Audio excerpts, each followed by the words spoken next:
Olá, meus 146 inscritos. Eu acho que é isso, acho que eu estou atualizada pela primeira vez. Quer ver que não? Mas eu vou tentar, eu sempre vou tentar acertar. Gente, quem não é inscrito no canal, por favor, se inscreva aqui embaixo. Me ajuda bastante, é rapidinho e não atrapalha você em nada. E me ajuda muito. Hoje eu vou falar de um livro que, na verdade, foi um pedido aqui do canal, né? Pediram pra mim ler e vir aqui fazer o vídeo pra vocês, que é esse livro aqui, A Vida Invisível de Ed La Rue. Vou falar assim, não sei se é assim que se fala, mas eu vou falar.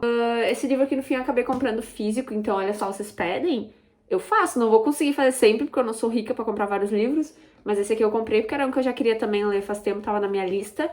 Aí a menina pediu, eu pulei ele na frente pra fazer.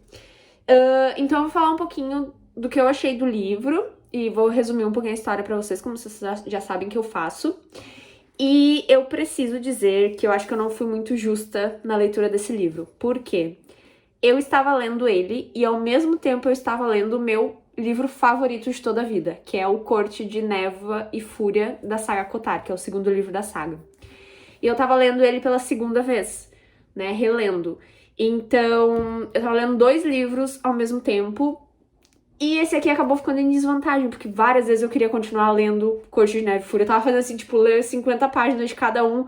Quando veio, eu tava no Corte de Neve e Fúria, eu li, tipo, 150 e esqueci completamente desse aqui. Então, talvez eu não fui muito justa. E isso pode ter impactado um pouquinho no que eu vou falar sobre o livro. Ele é super panfleteado, muita gente gosta, muita gente tatua as 7 estrelas aqui da capa. Gente, o pessoal fala muito bem, então assim, era algo que eu queria ler e eu fui ler. Eu vou começar um pouquinho, então, a história, mas eu já vou deixar claro que não foi tudo que eu esperava.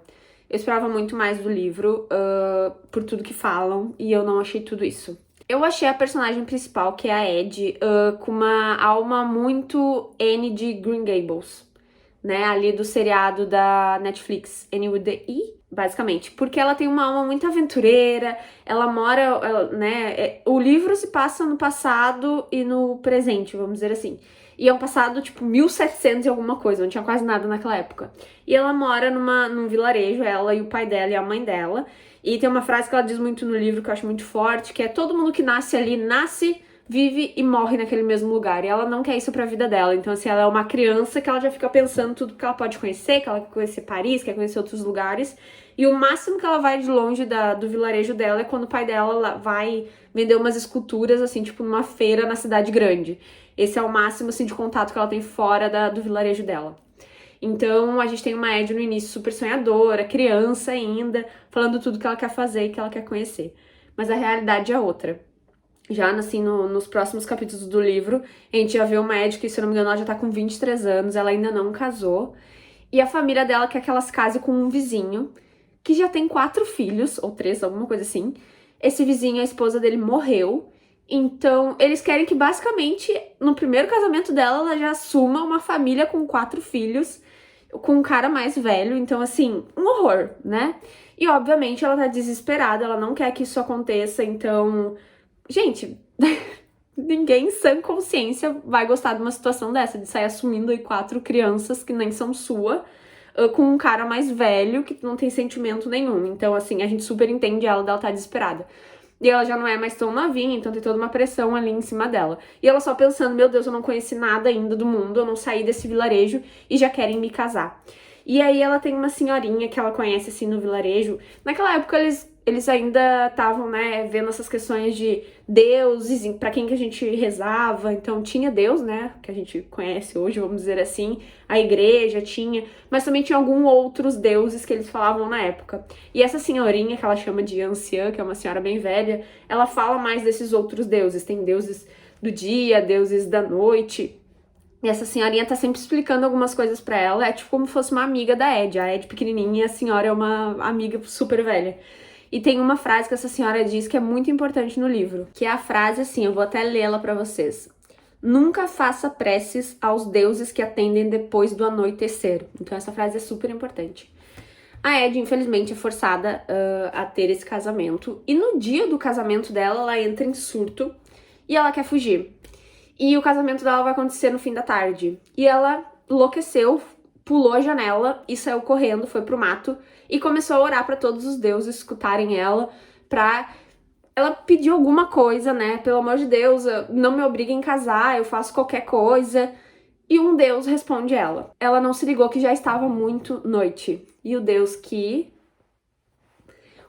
respondeu ela foi um deus do anoitecer. Então, né? Ali a gente já vê que é um deus que não é dos melhores, não foi a melhor opção. E aí esse deus aparece pra ela.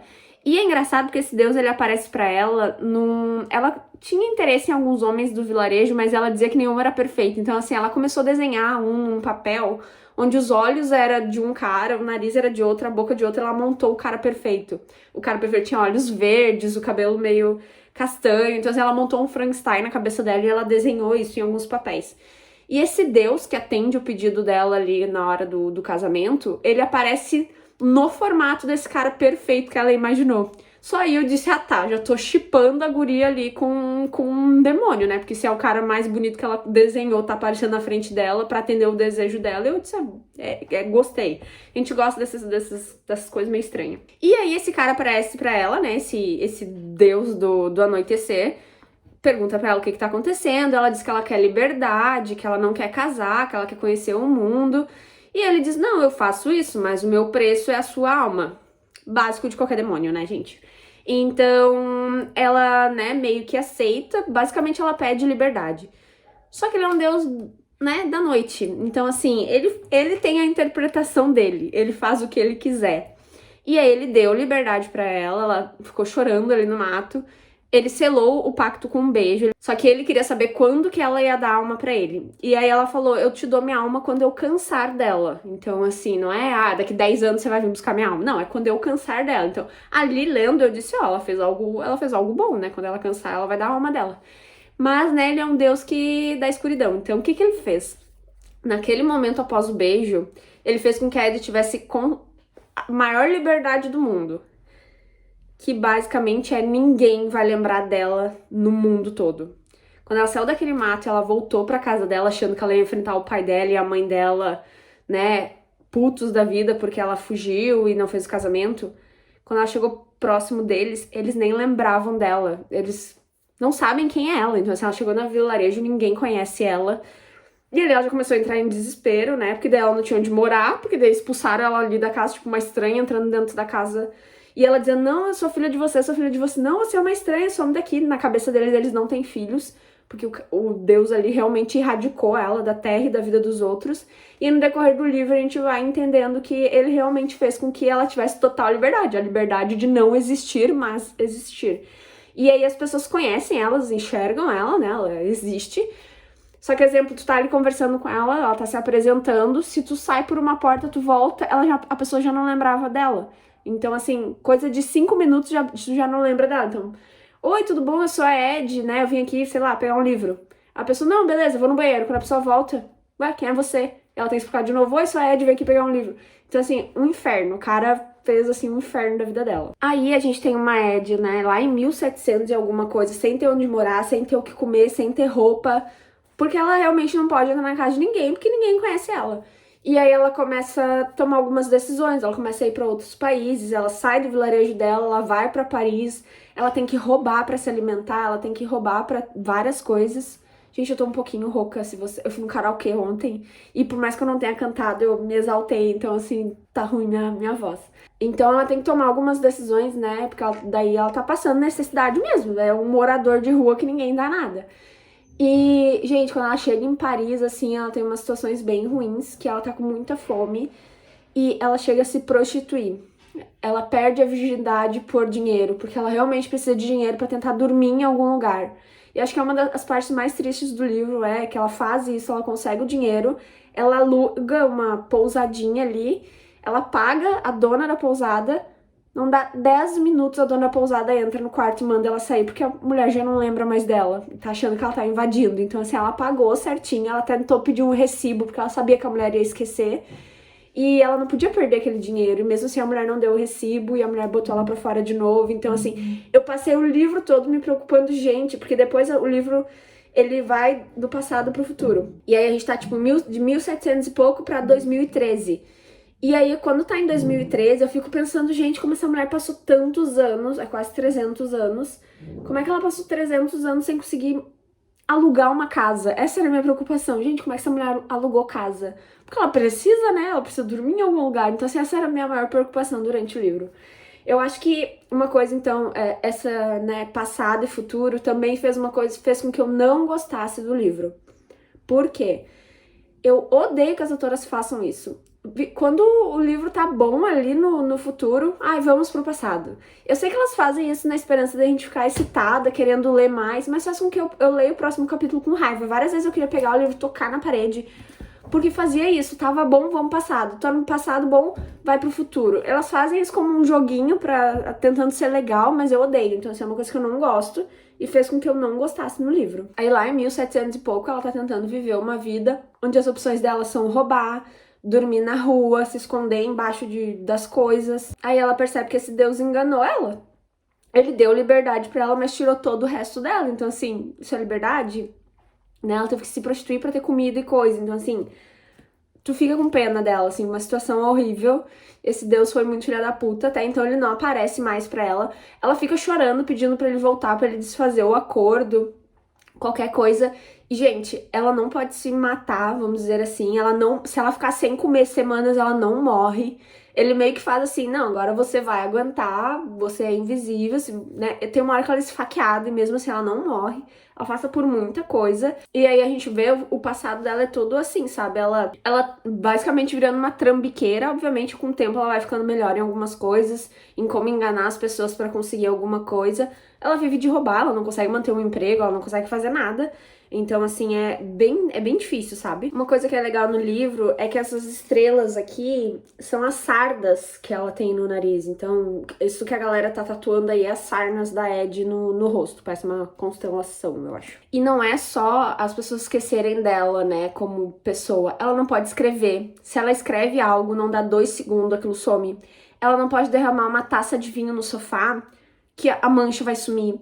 Ela não consegue fazer nada, ela não consegue desenhar, tudo some. Mas ela começou a fazer algumas coisas, ela começou a notar que algumas ideias, se ela dá ideias para as pessoas, as ideias são muito fortes. Então, assim, ela conseguiu ter alguns namorados, assim, durante a vida, então, assim, ela transava com as pessoas normalmente. Só tinha a questão de, né, ela encontrou alguém no barzinho de noite, foram pra casa da pessoa, transou, dormiram, no outro dia a pessoa não lembra quem é que tá na cama. Então, assim, se ela ficar em contato com a pessoa ali direto, a pessoa não vai esquecer dela, mas se a pessoa sair, se a pessoa dormir, vai esquecer. Então, assim, ela sempre dizia que ela transava, mas no outro dia de manhã sempre tinha aquela coisa que incomodava, que a outra pessoa não sabia quem era ela, a pessoa ficava sem jeito, a pessoa, né, tentava ser educada, mas não fazia ideia de quem ela era. E ela começou a notar que até no passado, ela começou a se envolver com alguns artistas. Isso é uma coisa que aparece mais no final do livro, que é alguns artistas ficavam com ela, mas não lembravam dela na outra vez. Só que eles começaram a pintar e desenhar e escrever sobre uma mulher misteriosa que eles não lembram de ter conhecido.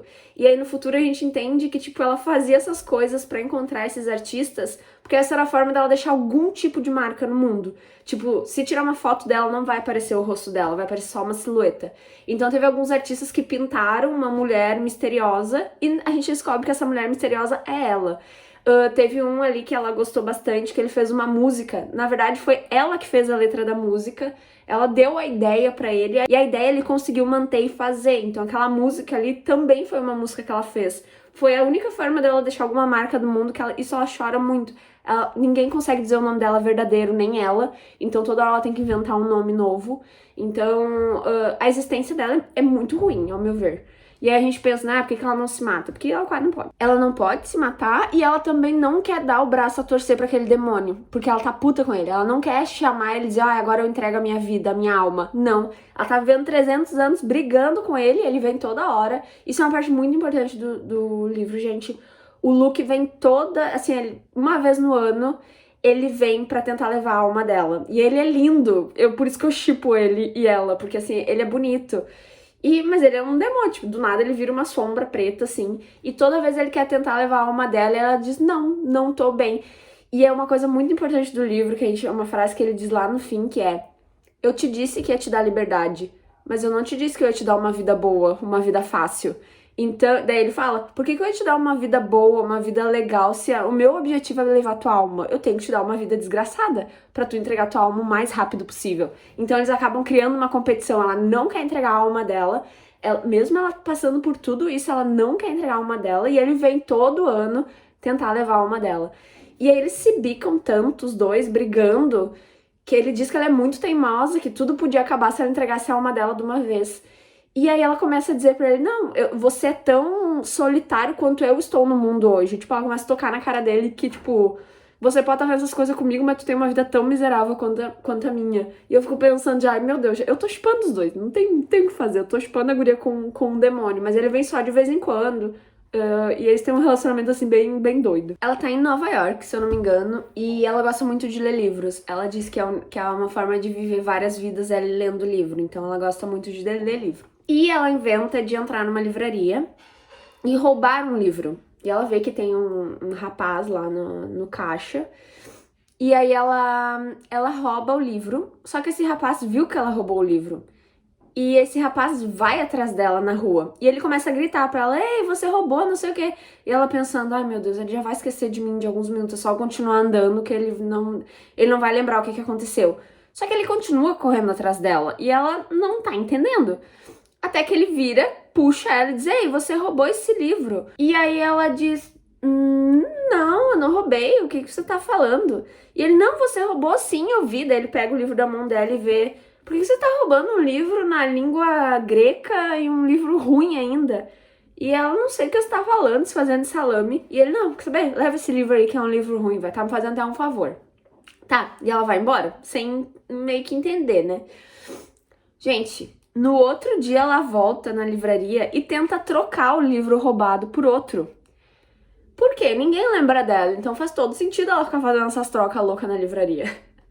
Ai, gente, essa parte é muito boa. Na livraria, no caixa, pro mesmo cara que viu ela roubar no outro dia, e diz pra ele, ó, eu ganhei esse livro aqui, mas eu já tenho ele, então eu quero trocar por um outro. O cara fica assim pra ela, você é muito cara de pau mesmo, não basta você roubar o livro, você vem me querer trocar o livro ainda. Isso é uma brincadeira, né? Não pode estar falando sério. Ela entra em pânico. Por quê?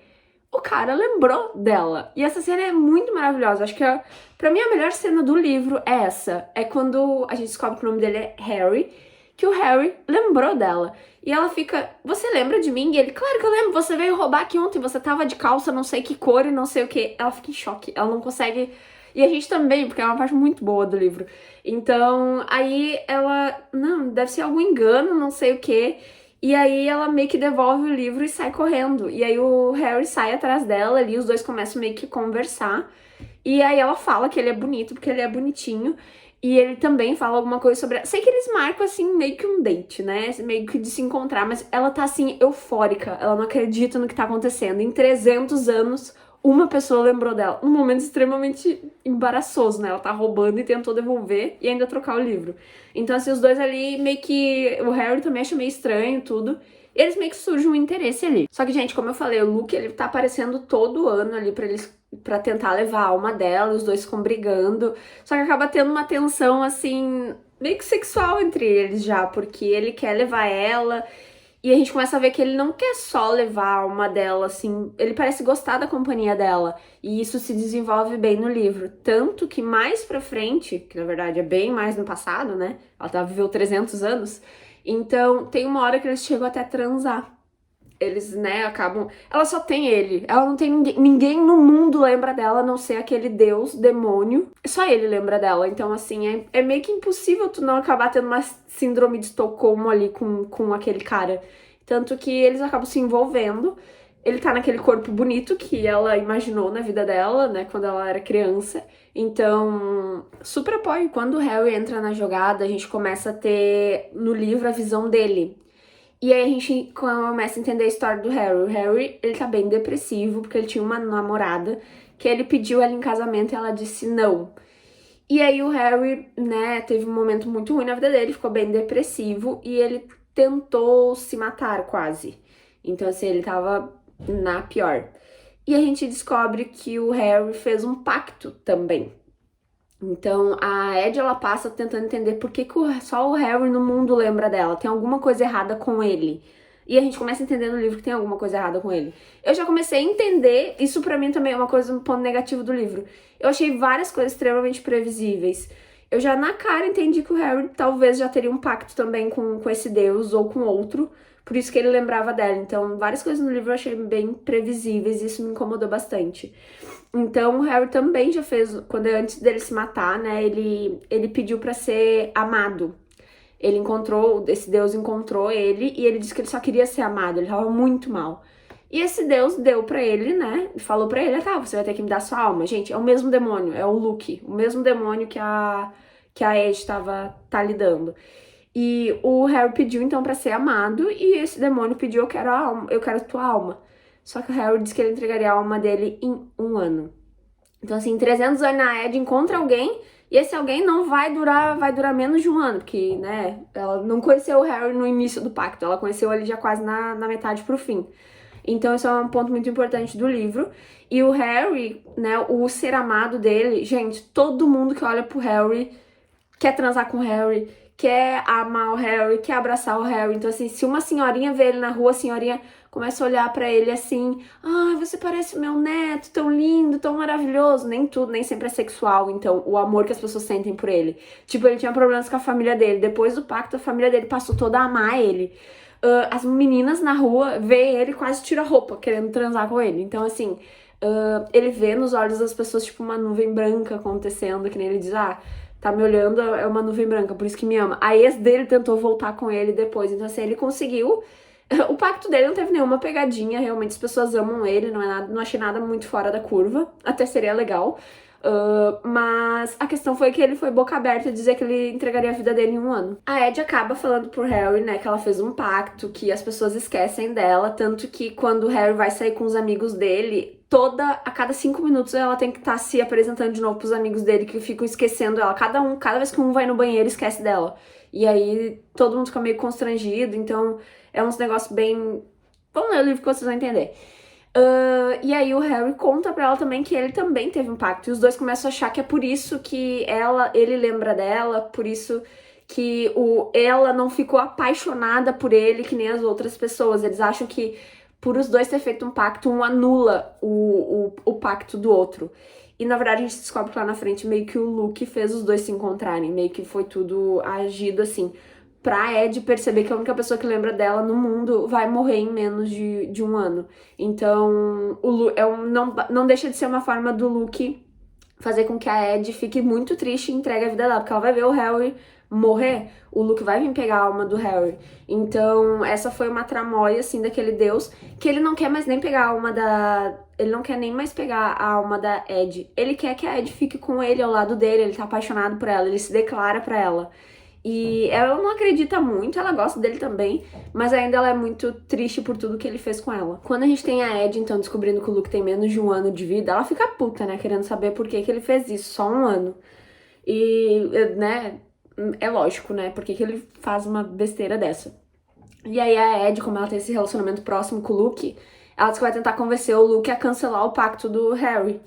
E só que, tipo, o Luke gosta dela e ela tá dormindo, transando com o Harry. Obviamente o Luke não vai fazer isso, porque ele quer ela pra ele, né? O demônio quer ela. E aí o Harry fica dizendo pra ela, não tem o que fazer, ele vai vir buscar minha alma daqui a um tempo, então assim, a gente tem 2 meses pra curtir a vida. E os dois começam a viajar, curtir a vida, ele começa a se despedir dos amigos dele, mas não fala, né, motivo, é umas despedidas assim que não são muito despedidas. E aí vai acabando, né, as horas do Harry na Terra, vamos dizer assim. E aí a Ed, ela tem um encontro com o Luke, onde ela pede pra ele pra acabar com o pacto do Harry. E o Luke diz que ele não vai, não tem como fazer isso, o pagamento é alma. E aí acontece uma coisa bem previsível, que é no fim do livro, já eu tô pulando para o último capítulo, basicamente. Na hora, eles estão no terraço, assim, esperando o Luke vir coletar a alma do Harry. E aí a Ed e o Harry estão se despedindo ali. E aí a Ed fala que ela conseguiu fazer a troca, né? Conseguiu, no caso, acabar com o pacto do Harry. Que ela vai ir com o Luke. Então o Harry vai ficar, ele tá achando esse tempo todo que ele vai morrer. E não a Ed, ela vai ficar com o Luke. Ela não vai dar a alma dela, ela vai ficar ao lado do Luke, que é o que o Luke sempre quis. Que é o que o Luke sempre quis. E foi a forma que ela achou de livrar o Harry do pacto. Então, assim, o Harry vai viver e a Ed vai viver ao lado do Luke. E aí, né, pós-créditos do livro, a gente descobre que então a Ed foi, né, com o Luke, tá vivendo com o Luke, onde eu não sei, não fala nada em que plano eles estão vivendo, não sei se é na Terra, se é no, sei lá, no mundo demoníaco dele. Mas uma coisa que me incomodou demais é que, tipo, a Ed falou que, tá, ela tá vivendo com o Luke agora, mas ela vai dar um jeito dos dois ficarem brigando ainda e não se entregando. Tipo, toda a teimosia que ela tinha no início de não querer entregar a alma dela, de ficar, né, querendo viver na desgraça que ela viveu em 300 anos, ela quer continuar após o livro. Sendo que o Luke gosta dela, tipo, ele, querendo ou não, ele cuida dela, ele vai, né. Eu sei que ele fez tudo aquilo, mas ela pediu tudo aquilo, ela que não leu os termos do trato. E eu fiquei meio incomodada, porque eu disse, ai, mano, ela faz tudo isso, vai, né, decide seguir com o Luke ao lado dele, e aí quer fazer joguinho ainda no final. Eu disse, ai, amiga, ele é tão bonito, o cara é bonito, gosta de você, só porque ele é um demônio, tipo, não tem mais nada, segue, não me incomoda. E o Harry, acabou assim a parte da Ed, e o Harry, ele escreveu um livro contando a história da Ed, porque como eu falei, né, por mais que a Ed não possa escrever nada, ela contar pro outro, o outro pode. Então ela contou toda a história dela e o Harry escreveu um livro. O Harry trabalhava numa livraria, então assim, agora ele virou escritor. Ele escreveu um livro sobre a vida da Ed, tá bombando, tá vendendo várias cópias. Então basicamente assim termina o livro, tá, gente? É um livro de... deixa eu ver quantas páginas. 500 e poucas páginas, meio que fantasia, um negócio do tipo. Eu não gostei muito, achei muito previsível várias coisas. Ele não me prendeu muito, no início foi bem difícil. E a pior parte é passado e presente, que fica trocando toda hora. Gente, a cada capítulo muda pra passado pra presente. Passado pra presente, passado pra presente. E ela tem muito desses gatilhos de quando tá bom ela muda. E eu não acho isso legal. Então, assim, é um livro bom. Acho que eu teria aproveitado melhor se eu tivesse lido ele sozinho. Mas eu não fiz isso, eu estava muito empolgada lendo meu livro favorito. Então, assim, é uma leitura que valeu a pena. Um livro de 5 estrelas eu dou 3,5. É isso, gente. Espero que tenham gostado. Se inscreva no canal e até logo.